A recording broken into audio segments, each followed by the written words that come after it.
सो पहले जो पहला श्लोक है उसमें जो भगवान की जो महिमा लिखने वाले हैं भगवान वो तुलसीदास जी। वो जितने भी हायर बीइंग्स हैं उनको इन्वोक कर रहे हैं, उनको प्रार्थना कर रहे हैं, उनको थैंक्स कर रहे हैं। तो बोल रहे हैं, अक्षरों समूहों रसों छंदों और मंगलों की करने वाली सरस्वती जी और गणेश जी की मैं वंदना करता हूँ।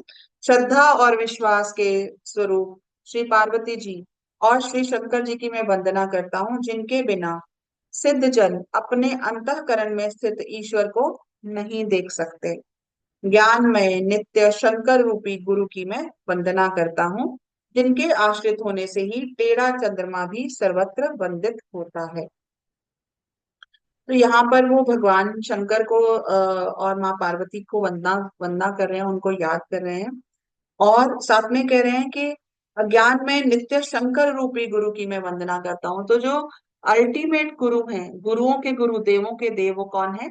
वो शंकर भगवान है, वो भगवान शिव हैं, जिनके आश्रित होने से तेरह चंद्रमा भी सर्वत्र वंदित लगता है। श्री सीताराम के गुण समूह रूपी पवित्र वन में विहार करने वाले विशुद्ध विज्ञान संपन्न कवीश्वर श्री वाल्मीकि जी और कपीश्वर श्री हनुमान जी की मैं वंदना करता हूँ। तो अल्टीमेटली जो सबसे पहले रामायण जिन्होंने लिखा था, जिन्होंने उनकी रचना की थी, रामायण की रचना की थी, वो कौन थे? वो भगवान वाल्मीकि थे। तो वाल्मीकि ने सबसे पहले रामायण के घटित होने के बाद, एक्चुअली में जब ये हो चुका था उसके बाद इसको लिखा, इसको चैनल किया और अच्छे से लिखा और संस्कृत में लिखा। और जिनका जो एक्चुअल में जो स्टोरी है, जो एक्चुअली में हुआ था, वो वाल्मीकि रामायण में लिखा हुआ है। सो उसका भक्ति भाव से जो उसमें डाल के जो तुलसीदास जी हैं उन्होंने इसको रामचरितमानस में लिखा है। And also he is thanking Hanuman ji. उत्पत्ति स्थिति पालन और संहार करने वाली, क्लेशों को की हरने वाली तथा संपूर्ण कल्याणों की करने वाली श्री रामचंद्र जी की प्रियतमा श्री सीता को मैं नमस्कार करता हूँ, जिनकी माया से के वशीभूत संपूर्ण विश्व ब्रह्मादि देवता और असुर हैं, जिनकी सत्ता से रस्सी में सर्प के भ्रम की भांति ये सारा दृश्य जगत सत्य ही प्रतीत होता है, और जिनके केवल चरण ही भाव सागर से तरने की इच्छा के वालों के लिए एकमात्र नौका है। उन समस्त कारणों से पर सबके कारणों के कारण और सबसे श्रेष्ठ राम कहाने वाले भगवान हरि की मैं वंदना करता हूँ। तो क्या है, वहां पर उनने माँ पार्वती के बारे में बोला है कि वो जगत जननी है। और उन्होंने कहा है कि उनके उनकी जो माया है, उनका जो एक्चुअली सृष्टि है, जो नेचर है, जो सृष्टि को बनाने वाली है, जो सृष्टि है, तो पुरुष और प्रकृति, जो प्रकृति है, वो सीता माँ को उन्होंने बोला है। और उन्होंने बोला है कि उनकी माया से वशीभूत ऐसा लगता है कि जो हमें दिख रहा है, ये जो फिजिकल वर्ल्ड है, वही हमें एक्चुअली में लगता है कि this is what is present, but ये सब माया है। And also he is thanking भगवान राम। अनेक पुराण वेद और तंत्र शास्त्र से सम्मत तथा जो रामायण में वर्णित हैं, कुछ अन्यत्र से भी उपलब्ध श्री रघुनाथ जी की कथा को तुलसीदास ने अंतःकरण के सुख के लिए अत्यंत मनोहर भाषा रचना में विस्तृत करता है, जिन्हें स्मरण करने से सब कार्य सिद्ध हो जाते हैं। जो गुणों गणों के स्वामी और सुंदर हाथी के मुख वाले हैं, वे ही बुद्धि के राशि और शुभ गुणों के धाम श्री गणेश जी मुझ पर कृपा करें। Now he is asking for help from भगवान गणेश, जिनकी पूर्ण कृपा से गूंगा बहुत सुंदर बोलने वाला हो जाता है और लगड़ा लूला दुर्गम पहाड़ पर चढ़ जाता है। वे कलियुग के सब पापों को जला डालने वाले दयालु भगवान मुझ पर द्रवित हो, मतलब दया करें। जो नील कमल के समान श्याम वर्ण है, पूर्ण खिले हुए लाल कमल के समान जिनके नेत्र हैं, और जो सदा क्षीर सागर में शयन करते हैं, वे भगवान नारायण मेरे हृदय में निवास करें। Now he is invoking for the divine blessings of भगवान विष्णु, जिनका कुंद के पुष्प और चंद्रमा के समान गौर शरीर है, जो पार्वती जी के प्रियतम और दया के धाम है, जिनका दोनों पर स्नेह है, वे कामदेव का मर्दन करने वाले शंकर जी मुझ पर कृपा करें। सो ये जो कामदेव का मर्दन करने वाला है, ये क्या है कि देयर वाज अ टाइम जब उन्होंने कामदेव को भस्म कर दिया था। और ये होने के बाद उस टाइम पे जो कामदेव है वो क्या है, is the God of desires. तो वो होने के बाद क्या हुआ था कि उन्होंने जो सारी जो जितनी सृष्टि थी वहां पर डिजायर्स ही खत्म हो गई थी। So just imagine when there is no desire how can we live. So तब बहुत सारे जो ये थे देवता, उन्होंने सारा किया था। That's a different story. मैं उन गुरु महाराज के चरण कमल की वंदना करता हूँ जो कृपा के समुद्र और नर रूप में श्री हरि हैं, और जिनके वचन महामोह रूपी घने अंधकार के नाश करने के लिए सूर्य किरणों के समूह हैं। मैं गुरु महाराज जी के चरण कमलों की रजक की वंदना वंदना करता हूँ, जो सुरुचि, सुंदर स्वाद, सुगंध तथा अनुराग रूपी रस से पूर्ण है। वे अमर मूल संजीवनी जड़ी का सुंदर चूर्ण है, और संपूर्ण भव रोगों के परिवार को नाश करने वाला है। वे रज सुकृति पुण्यवान पुरुष रूपी शिव जी के शरीर पर सुशोभित निर्मल विभूति है, और सुंदर कल्याण और आनंद की जननी है। भक्त के मन रूपी सुंदर दर्पण के मैल को दूर करने वाली, और तिलक करने से गुणों के समूह में वश करने वाली है। श्री गुरु महाराज के चरण नखों की ज्योति मणियों के प्रकाश में समान है, जिसके स्मरण करते ही हृदय में दिव्य दृष्टि उत्पन्न हो जाती है। वह प्रकाश अज्ञान रूपी अंधकार का नाश करने वाला है। वह जिसके हृदय में आता है वह बड़े भाग्य है, उसके बड़े भाग्य हैं। उसके हृदय में आते ही हृदय के निर्मल नेत्र खुल जाते हैं, और संसार रूपी रात्रि के दोष दुख मिट जाते हैं, एवं श्री राम चरित्र रूपी मणि और मणिक्य गुप्त और प्रकट जहां से जिस जिस खान में है वे दिखाई देने लग जाते हैं। तो कहते हैं कि उनकी कृपा से जो हमारे अंदर जितनी भी वर्चूज हैं वो हमारी बाहर आ जाती हैं, और वो हमारे कैरेक्टर में दिखाई देने लग जाती हैं। जैसे सिद्ध जन को नेत्रों में लगाकर, जैसे सिद्धांत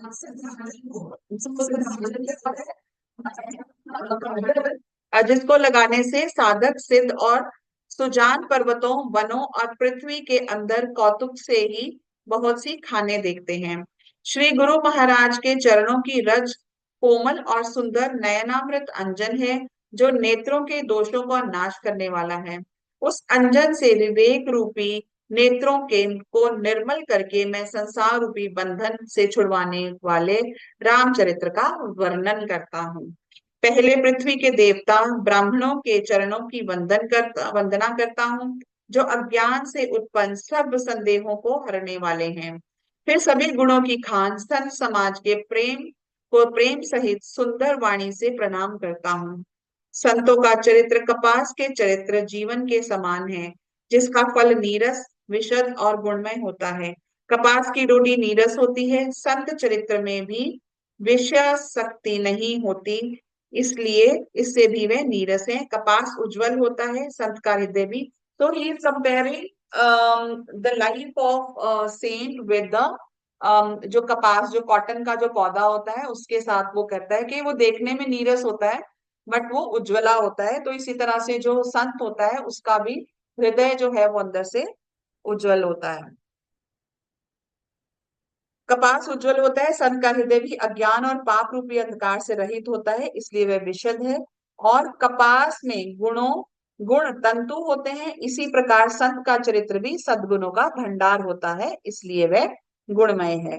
जैसे कपास का धागा सुई के किए हुए छेदों को ना तन देकर ढक देता है, अथवा कपास जैसे लोड़े जाने, काते जाने और बुने जाने का कष्ट सहकर भी वस्त्र के रूप में परिणत होकर दूसरे को गोपनीय स्थानों से ढकता है, उसी प्रकार संत स्वयं दुख सहकर दूसरे के छिद्रों, दोषों को ढकता है, जिसके कारण उसे जगत में वंदनीय यश प्राप्त। उसने यश प्राप्त किया। तो वो कह रहे हैं कि जिस तरह से कॉटन का जो जो क्रॉप होती है, जो कपास होता है, वो उसको पहले उसको कटते हैं, फिर उसको धागा बनाते हैं, फिर उसका कपड़ा बनाते हैं, और वो खुद it goes through lots of process. लेकिन उन प्रोसेस से निकलते हुए भी वो दूसरों को क्या करता है, ढकता है। उसी तरह से वो कह रहे हैं जो संत है वो अपने दुखों को ना देखते हुए दूसरों के कष्टों को हर के वो दूसरों की हेल्प करता है। संतों का समाज अनंत और कल्याणमय है, जो जगत में चलता फिरता तीर्थराज प्रयाग है। जहां उस संत समाज रूपी प्रयागराज में राम भक्ति रूपी गंगा जी की धारा है, और ब्रह्म विचार का प्रचार सरस्वती जी हैं। विधि और निषेध, यह करो और ये ना करो, डूज एंड डोंट्स रूपी कर्मों के कथा कलयुग के पापों को हरने वाली सूर्य कन्या यमुना जी हैं। और भगवान विष्णु और शंकर जी की कथाएं त्रिवेणी रूप से सुशोभित हैं, जो सुनते ही सब आनंद और कल्याण को देने वाली हैं।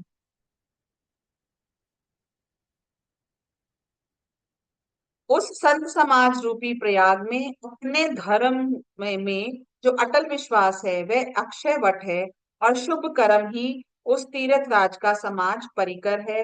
वह संत समाज रूपी प्रयागराज सब देशों में सब समय सभी को सहज ही में प्राप्त हो सकता है, और आदर पूर्वक सेवन करने से कलेशों का नष्ट करने वाला है। अब क्या है ये प्रयागराज, क्या है प्रयागराज है जहां पर संगम होता है गंगा यमुना सरस्वती का। कहाँ पर है ये, इलाहाबाद में, जहां पर अभी कुंभ होगा। 14 जनवरी दिस ईयर पूर्ण कुंभ हो रहा है। कहाँ पर हो रहा है, प्रयागराज में हो रहा है। तो वहां पर क्या है, गंगा यमुना सरस्वती तीनों का मिलन होता है। तो हमारा जो हमारी बॉडी में भी जो ये संगम है ये होता है, कहाँ होता है, हमारे यहाँ पर आज्ञा चक्र में। सो यहाँ पर हमारे अंदर की जो ईड़ा पिंगला और सुषुम्ना है उनका मिलन होता है, और जो ईड़ा पिंगला सुषुम्ना है वो गंगा यमुना सरस्वती को कॉरेस्पॉन्ड करते हैं। तो इसी तरह से जो हमारा ये है, यस इलाहाबाद। इलाहाबाद नाम चेंज हो गया है, इलाहाबाद का नाम is now Prayagraj. So Prayagraj में जो अभी कुंभ है, you all are most welcome, आप लोग आ सकते हैं। तो हम लोग का वहां पर हम लोग को जगह मिल रही है, it's will having good place, and हम लोग वहां पर टेंट्स का अरेंज कर रहे हैं। और we will be creating a tent city वहां पर, जहां पर हम लोग एक किचन बनाएंगे, जहां पर मेडिटेशन हॉल होगा, रूम्स होंगे, वॉशरूम्स होंगे, डाइनिंग हॉल होगा, जहां पर आप लोग आके अपनी साधना कर सकते हैं। You can take a holy dip, Ganga Triveni में आप स्नान कर सकते हैं, और जितने भी दिन आप रहना चाहें आप वहां पर रह सकते हैं। सो 15 नवंबर के आसपास we will be sending you the whole details. So 15 नवंबर के आसपास हम लोग को वहां जगह अलॉट होगी। उसके बाद we will go plan the colony, कैसे हम लोगों को कितने टेंट्स लगाने हैं। हमारी पूरी कोशिश रहेगी कि एट ए टाइम 70 to 80 लोगों का रहने का हम स्टे का अरेंजमेंट करें। सो इतनी जगह hopefully we will be getting. तो वो उसी की बात करें कि प्रयागराज में क्या है, प्रयागराज में संगम होता है गंगा यमुना सरस्वती का। और और उसको बहुत तीर्थों में तीर्थ बोला जाता है उसको, ठीक है।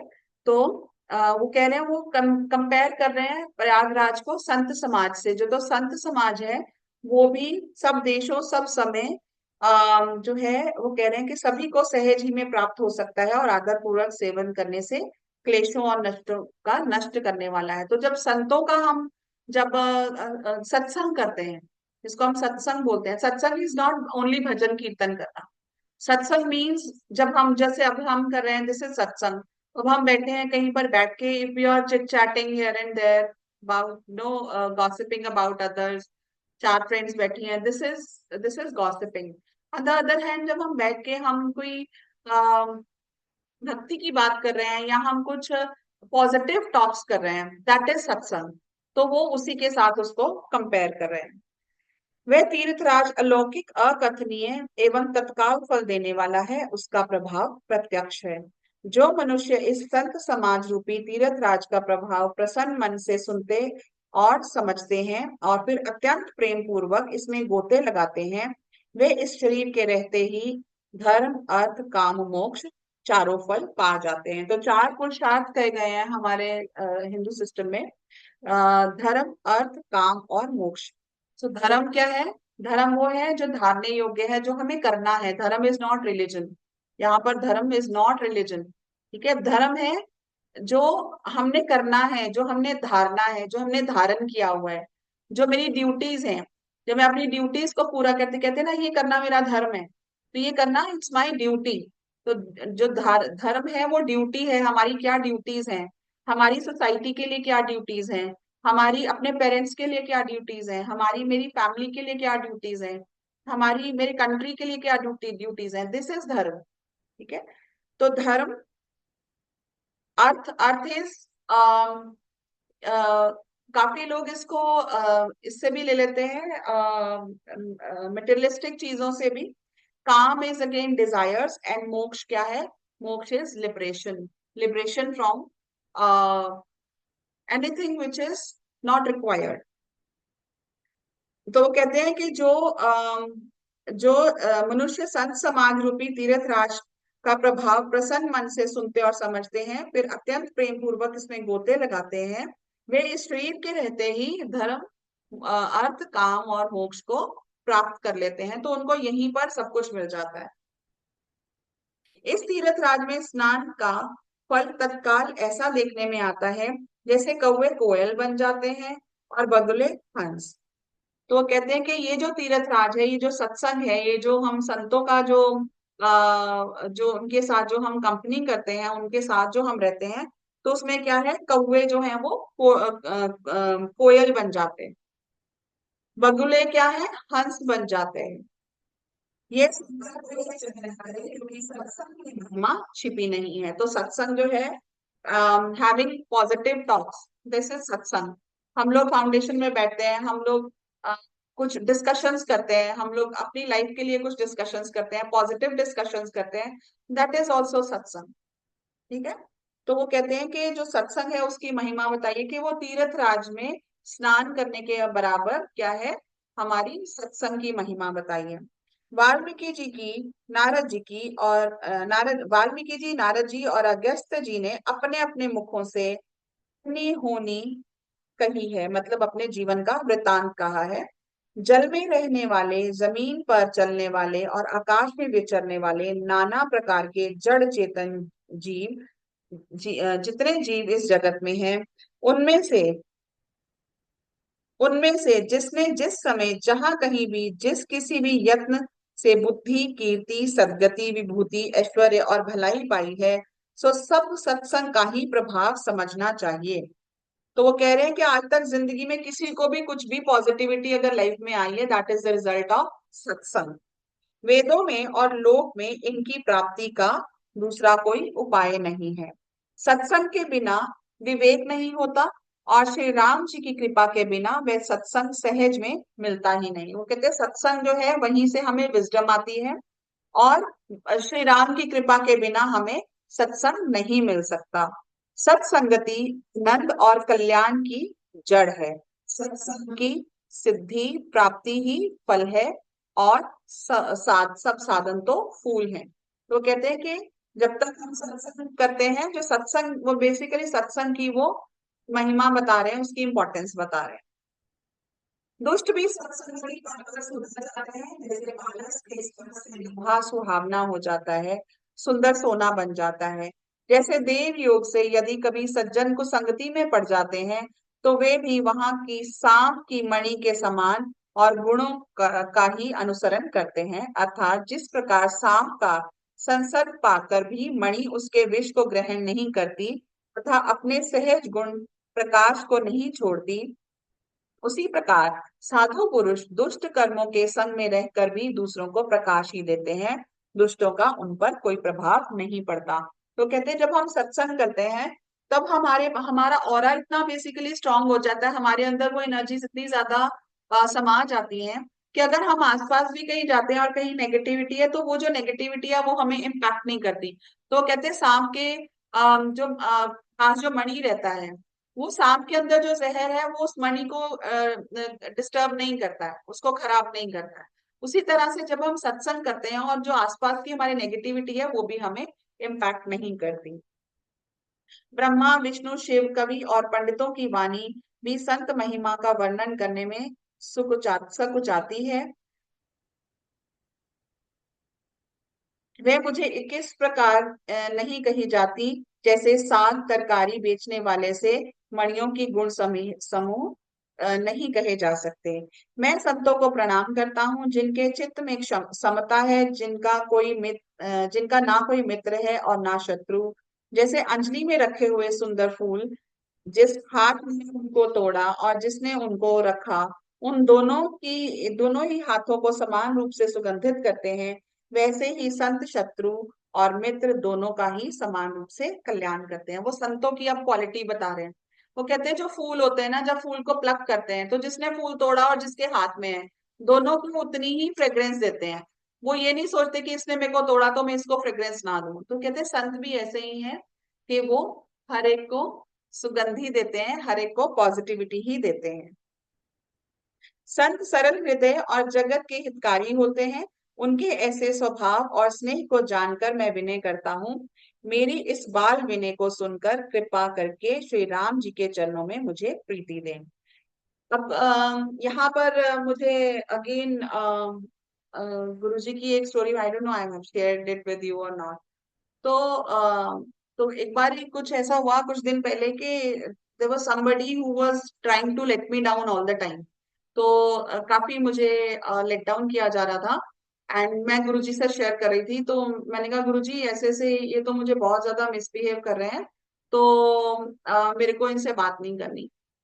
तो स्वामी जी कहा क्या प्रॉब्लम है। मैंने कहा स्वामी जी मुझे पता ही नहीं क्या प्रॉब्लम है उनको मेरे से, वो क्यों मेरे साथ ऐसे कर रहे हैं मुझे नहीं पता है।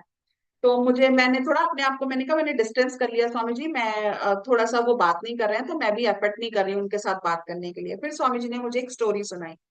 उन्होंने कहा कि एक बार एक पंडित था। वो जो पंडित था वो बहुत ज्यादा पूजा पाठ करता था, रोज सुबह नहा धो के वो मंदिर जाता था, हाथ में फूल लेके बेलपत्र लेके मंदिर जाता था। तो एक लेडी थी, उसको बहुत जेलसी होती थी ये देख के कि ये पंडित रोज सुबह सुबह तैयार होके पूजा पाठ करता है, मैं तो कर नहीं पाती हूँ। उसको इसी चीज से जेलसी हो गई। तो वो क्या करती थी, वो रोज सुबह जब वो नीचे से निकलता था, वो अपने घर का जितना कचरा होता था सारा उस पंडित के ऊपर फेंक देती थी। फिर पंडित उसको रिएक्ट नहीं करता था। पंडित क्या करता था, फिर से घर जाता था, फिर से नहाता था, फूल लेता था, बेलपत्र लेता था, फिर मंदिर जाता था, मंदिर में चढ़ाता था। तो फिर अगले दिन ऐसा ही होता था, फिर वो कचरा फेंकती थी, फिर वो नहाता था, फिर वो नए फूल खरीदता था। तो ऐसा चलता रहा सालों साल तक, every day this thing was happening. एक दिन वो मंदिर जा रहा था, ऊपर से कचरा नहीं आया। वो खड़ा हो गया, कहता आज वो हमारी कहाँ गई आंटी जी जो मेरे ऊपर रोज कचरा फेंकती थी। तो उसने क्या किया, ऊपर चला गया देखने के लिए कि ये जो लेडी मेरे ऊपर कचरा फेंकती थी आज क्यों नहीं आई। जब वो अंदर जाता है तो वो देखता है वो लेडी जो थी वो बहुत बीमार पड़ी थी। उसे हिला भी नहीं जा रहा था, उससे उठा भी नहीं जा रहा था। तो उसने कहा कि मैं तो आपकी वेट कर रहा था, आज कचरा नहीं आया। तो मैं हैरान हो गया कि मेरे को लगा कि बहन जी पक्का किसी प्रॉब्लम में होंगी। तो उन्होंने कहा हाँ मैं तो बहुत बीमार हूँ। तो उन्होंने क्या किया, वो पंडित जो था वो वैद्य के पास गया और दवाई लाके दी, उसकी हेल्प करी, उसकी रोज सेवा करी जब तक वो ठीक नहीं होगी। And this thing transform that lady. तो इस तरह से उसने, वो लेडी ट्रांसफॉर्म हो गई। और उसकी पेशेंस से, पंडित की पेशेंस से, वो कचरा रोज डालती थी, वो फिर भी उसके ऊपर रिएक्ट नहीं करता था। सो ये संतों की क्वालिटीज होती हैं। तो इस तरह से जो संत लोग होते हैं ना, तो स्वामी जी ने मुझे बोला कि तुम योगी बनना है ना तो तुम्हें ये करना पड़ेगा। अगर वो तुम्हारे ऊपर कचरा फेंक रही है, अगर वो कर रही है, तो तुम्हें इतनी पेशेंस रखनी है, कोई बात नहीं, you call call this person. I called and then things were better. So this is how हम लोगों को अपने अंदर वो एक क्वालिटी को आगे लेके आना है। सो आई अंडरस्टूड, मैं बता रही हूँ कि जब आप गुरु का सानिध्य रहता है, जब आप संतों का सानिध्य करते हैं, जब आप संतों के साथ सत्संग करते हैं उनके साथ अपनी, तो वो आपको बताते हैं कि how you can improve yourself, how you can be a better person. So संतों का जो ये रहता है ना, साथ रहता है, वो बहुत ज्यादा हेल्पफुल रहता है। और वो हमारी लाइफ को डे बाय डे वो अच्छा करता है। तो यहाँ पर उन्होंने यही बात बोली हुई है। मैं संतों को प्रणाम करता हूँ जिनके चित्त में समता है, जिनका ना तो कोई मित्र है ना ही कोई शत्रु। Okay, we have done that. संत सरल हृदय और जगत हितकारी होते हैं। और ऐसे स्वभाव और स्नेह के जानकर मैं विनय करता हूँ। मेरी इस बाल विनय को सुनकर कृपा करके श्री राम जी मुझे चरणों में प्रीति दे। मैं सच्चे भाव से दुष्टों को प्रणाम करता हूँ, जो बिना ही प्रयोजन ना हित करने वाले के प्रतिकूल आचरण करते हैं। वो कहते हैं मैं दुष्टों को भी थैंक्स करता हूँ। दूसरों के हित की हानि ही जिनकी दृष्टि में लाभ है, जिनको दूसरों के उजड़ने में हर्ष और बसने में विषाद होता है, जो हरि और हर के यश रूपी पूर्णिमा के चंद्र के लिए राहु के समान है, अर्थात जहां कहीं श्री भगवान विष्णु या शंकर का यश का वर्णन होता है उसमें वे बाधा देते हैं। और दूसरों की बुराई करने में सहस्त्र बाहु के समान वीर हैं, दूसरों के दोषों में हजार आंखों से देखते हैं, और दूसरों की हित रूपी घी के लिए जिनका मन मक्खी के समान है, अर्थात जिस प्रकार मक्खी घी में गिरकर उसे खराब कर देती है और स्वयं भी मर जाती है, उसी प्रकार दुष्ट लोग दूसरों के बने बनाए काम को अपनी हानि से करके बिगाड़ देते हैं। वो कहता है जो ऐसे लोग हैं ना, दुष्ट लोग हैं, वो कहता है मैं उनको भी प्रणाम करता हूँ। जो तेज दूसरों को जलाने वाले ताप में अग्नि और क्रोध में यमराज के समान है, ताप और अवगुण रूपी धन में कुबेर के समान धनी है, जिनकी बढ़ती सभी हित का नाश करने के लिए केतु पुच्छल तारे के समान है, और जिनके कुंभकर्ण की तरह सोते रहने में ही भलाई है। जैसे उनसे खेती का नाश करके अपने सब में डर जाते हैं, वैसे ही वे दूसरों के काम बिगाड़ने के लिए अपना शरीर तक छोड़ देते हैं। मैं दुष्टों को हजार मुख वाले शेष जी के समान समझकर प्रणाम करता हूँ, जो पराये दोषों का हजार मुखों से बड़े रोष के साथ वर्णन करते हैं। So basically, he is thanking all those people who are not so good with us. So ये सारा पढ़ने का मतलब है, ये सारा जानने का मतलब ये है कि हमारे साथ कोई भी कुछ भी कर रहा है, चाहे वो संत है चाहे वो दुष्ट है, तो हमें उनको थैंक्स ही करना है। जो जो संत है उनसे भी फायदा हो रहा है, जो दुष्ट है उनसे भी फायदा हो रहा है। They are helping us evolve. पुनः उनको राजा पृथु जिन्होंने भगवान का यश सुनने के लिए 10,000 कान मांगे थे, के समान जानकर मैं प्रणाम करता हूँ। जो 10,000 कानों से दूसरे के पापों को सुनते हैं, फिर इंद्र के समान मानकर उनकी विनय करता हूँ। जो सुरा मदिरा निकी और हितकारी मालूम देती है, इंद्र के लिए भी सुरानी अर्थात देवता सेना हितकारी है। जिनको कठोर वचन रूपी वज्र सदा प्यारा रहता है, और जो हजार आंखों से दूसरों के दोषों को देखते हैं। होते हैं ना लोग हमेशा माइक्रोस्कोप लेके बैठे होते हैं, तो वो कभी किसी की अच्छाई नहीं देखते हैं, वो हमेशा दूसरे की बुराई देखते हैं।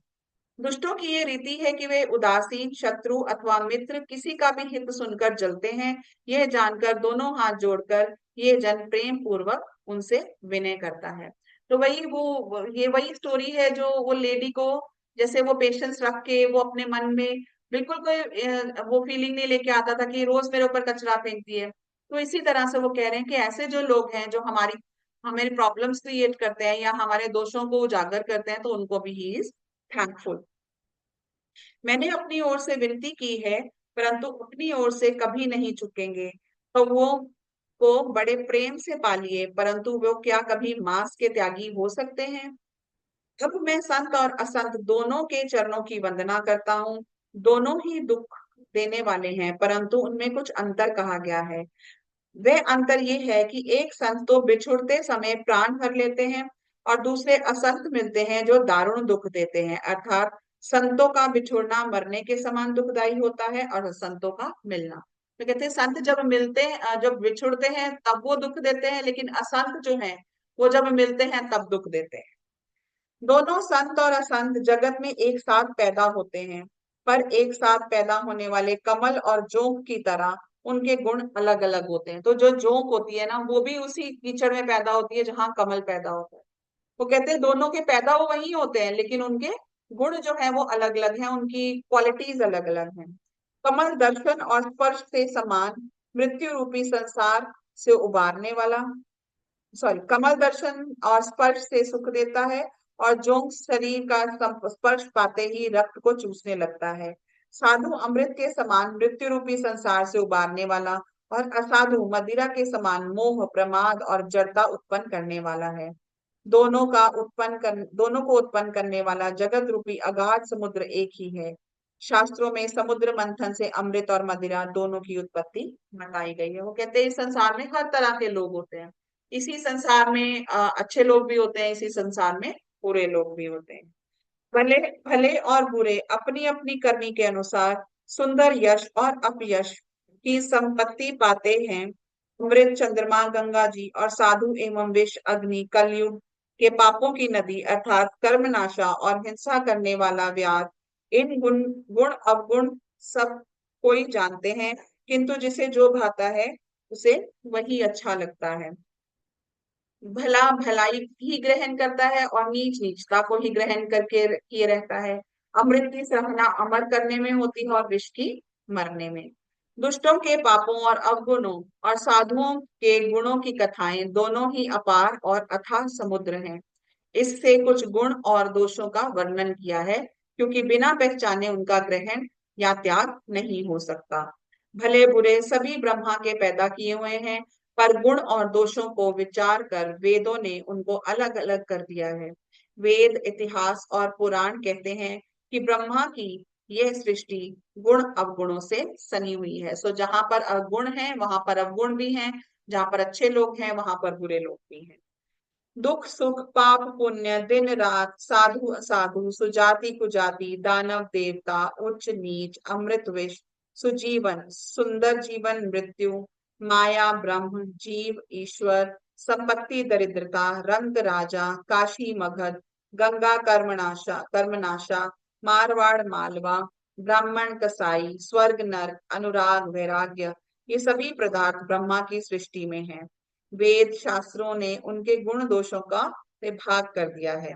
विधाता ने इस जड़ चेतन विश्व को गुण दोषमय रचा है, किंतु संत रूपी हंस दोष रूपी जल को छोड़कर गुण रूपी दूध को ही ग्रहण करते हैं। वो कहते हैं यहाँ पर हमारे इस जीवन में हर नेगेटिविटी भी है, पॉजिटिविटी भी है, लेकिन जो संत लोग हैं वो क्या करते हैं, वो सिर्फ पॉजिटिविटी को अपनाते हैं और नेगेटिविटी को छोड़ देते हैं। विधाता जब इस प्रकार हंस का विवेक देते हैं, तब दोषों को छोड़कर मन गुणों में अनुरक्त होता है। काल स्वभाव और कर्म की प्रबलता से भले लोग साधु भी माया के वश में होकर कभी कभी भलाई से चूक जाते हैं। भगवान के भक्त जैसे उस चूक को सुधार लेते हैं और दुख दोषों को मिटाकर निर्मल यश देते हैं, वैसे ही दुष्ट भी कभी कभी उत्तम संग पाकर भलाई करते हैं, परंतु उनका कभी भंग ना होने वाला मलिन स्वभाव नहीं मिलता। जो वेशधारी ठग हैं, उन्हें भी अच्छा साधु का वेश बनाए देखकर वेश से प्रताप से जगत पूजता है, परंतु एक ना एक दिन वे भी चौड़े आ ही जाते हैं। अंत तक उनका कपट नहीं निपटा, जैसे आग नेमी रावण और राहु का हाल हुआ। वो कहते हैं कई बार लोग जो होते हैं वो बहुत ज्यादा दिखावा करते हैं, तो वो होते तो अंदर से कपटी हैं लेकिन ऊपर से वो साधु का भेष डालते हैं, तो वो कहते हैं अंत में जो है उनका पता चल ही जाता है। पवन के संग से धूल आकाश पर मर चढ़ जाती है और वह नीच नीच के ही बहने वाले जल के संग में से कीचड़ में मिल जाती है। साधु के घर तोता मैना राम राम सुमिरते हैं और असाधु के घर तोता मैना गिन गिन कर गालियां देते हैं। कुसंग के कारण धुआं कलिक कहलाता है, वही धुआं सुसंग सुंदर स्याही होकर पुराण लिखने में के काम में आता है, और वही धुआं जल अग्नि और पवन के संग से बादल होकर जगत को जीवन देने वाला बन जाता है। ग्रह, औषधि, जल, वायु, वस्त्र, ये सभी कुसंग और सुसंग पाकर संसार में बुरे भले पदार्थ हो जाते हैं। चतुर और विचारशील पुरुष ही इस बात को जान पाते हैं। महीने के दोनों पखवाड़ों में उजियाला और अंधेरा समान ही रहता है, परंतु विधाता ने इनके नाम में भेद कर दिया है। एक का नाम शुक्ल और दूसरे का नाम कृष्ण रख दिया है। एक को चंद्रमा का बढ़ाने वाला और दूसरे को चंद्रमा का घटाने वाला समझकर जगत ने एक को सुयश और दूसरे को अपयश दे दिया। जगत में जितने जड़ और चेतन जीव हैं, सबको राममय जानकर मैं उन सब के चरण कमलों की सदा दोनों हाथ जोड़ के वंदना करता हूँ। दैत्य देव, दैत्य, मनुष्य, नाग, पक्षी, प्रेत, पितर, गंधर्व, किन्नर और निशाचर सबको मैं प्रणाम करता हूँ। अब सब मुझ पर कृपा कीजिए। तो यहाँ तक आज हमने पढ़ा है। तो सातवें ये है दोहा, यहाँ तक हम लोगों ने कंप्लीट कर लिया है। मंडे से अब हम लोग आगे पढ़ेंगे।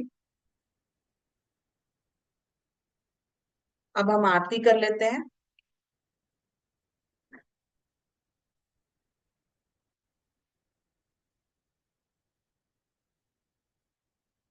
बोलो सियापति रामचंद्र भगवान की जय। आरती श्री रामायण जी की। कीरति कलित ललित सियपी की। गावत ब्रह्मादिक मुनि नारद। वाल्मीकि विज्ञान विशारद। सुख सनकादिक शेष अरु सारद। बरणी पवन सुत कीरतिनी की। आरती श्री रामायण जी की। कीरति कलित ललित सियपी की। गावत वेद पुराण अष्टदश। छौ शास सब ग्रंथन को रस। मुनि जन धन संतन को सब रस। सार अंश सम्मत सब ही की। आरती श्री रामायण जी की। कीरति कलित ललित सियपी की। गावत संत शंभु सभवानी। अरुघट संभव मुनि बेज्ञानी। व्यास आदि कवि बरज बखानी। काग भुसंडी गरुड़ के ही की। आरती श्री रामायण जी की। कीरति कलित ललित सियपी की। कलिमल हरणि विषय रस की।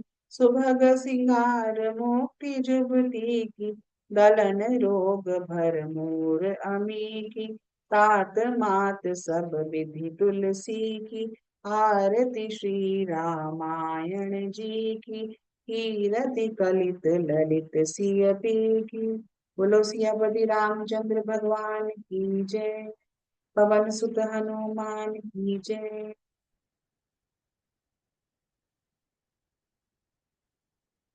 सो आज यहाँ पर विश्राम देते हैं। मंडे मिलेंगे 9 o'clock। मंडे से हम थोड़ा, आज थोड़ा ज्यादा पढ़ा है, थोड़ा सा कम पढ़ेंगे, ताकि शार्प 10 o'clock आरती करके हम लोग फिनिश करें। ठीक है। अगर आपको लगेगा कि आपको सिर्फ हिंदी पढ़ना है तो भी बता देना, तब हम we can finish little. Ma'am, can I talk to you in a call?